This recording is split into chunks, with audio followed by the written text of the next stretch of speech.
Teresa Cruz. By the way, birthday niya po kahapon. 16 na po siya ngayon. 16. Thank you, Sir Bonnie. So, good morning po sa ating lahat. Good morning! Kayo kasi ako na. Okay, tama po si Sir Bonifacio. Ako si Teresa Cruz.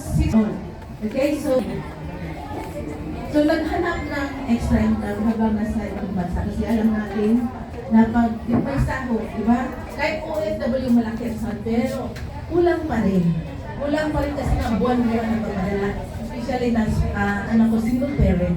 Kaya doon ko na panahon ng pandemic, doon ko na na-feel ang pagod. So, siyempre walang labasan, lalo na sa hukom. Strict talaga. Kaya doon ko na nagdasal, sabi ko, Lord, paano na uuwi ako? Kasi may edad na. So, yun nga, nakita sa akin dito sa Facebook din.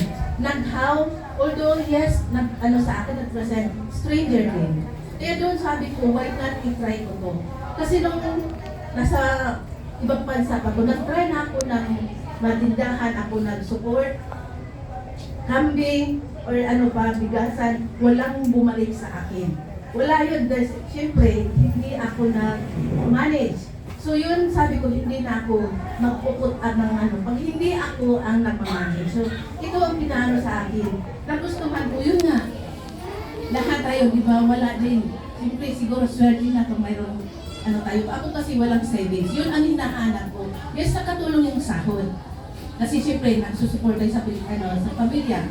Kaya doon sa sabi ko, wala akong savings. Kaya lang.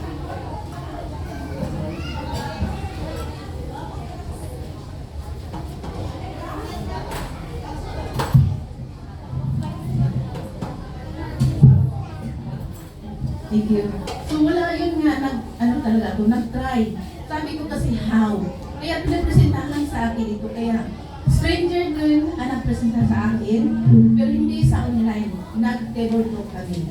Okay, so hindi pa kasi uso masyado ang online noon. Kaya sabi ko, totoo ba ito? Hindi ba ito scam? Kasi imagine sa travel adult, alam natin na sobrang mahal.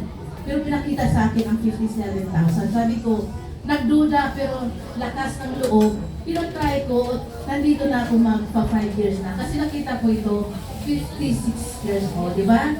2021 ko namin itong negosyo. Kaya malaking tulong dahil kumbaga, kung hindi ito pinakita sa akin, siguro nandoon pa rin ako. Kasi willing pa rin magperma sa akin ang amo ko.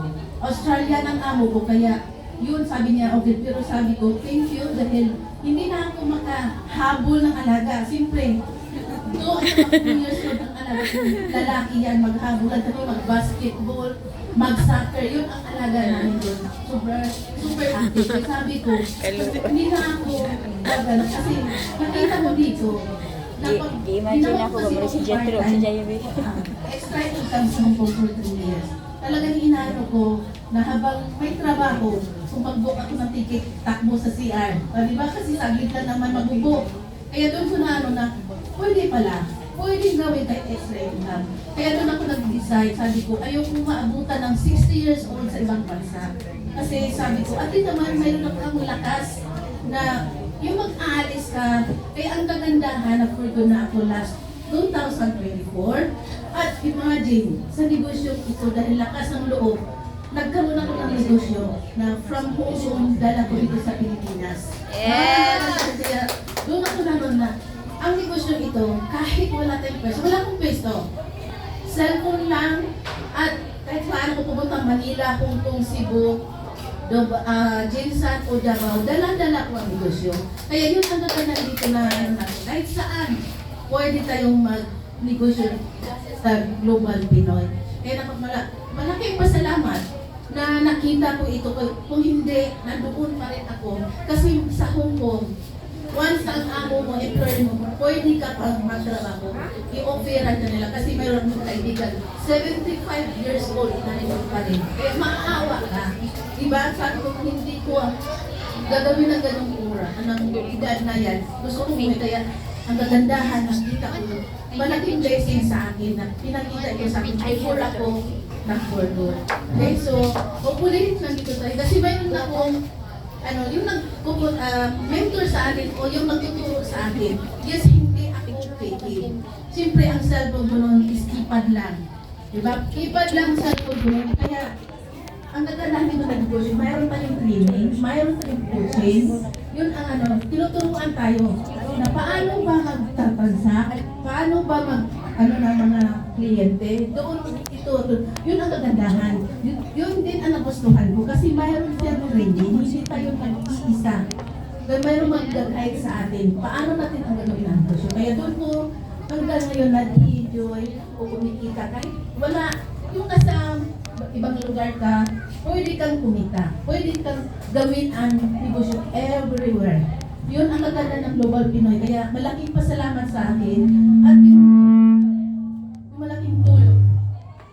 Malaking tulong talaga. Kaya buti na lang nakita ko ang itong negosyo na Global Pinoy Travel and Tours. Thank you so much. Yay! Thank you, Ma'am Ne. Okay, palakpakan po natin ulit si Ma'am Ne. Grabe, nag-traditional business na hindi siya pantay. Binabantayan sa iba. So, pag sa traditional business talaga, So, malipag-off. ito yung saying nila eh. The cat is away.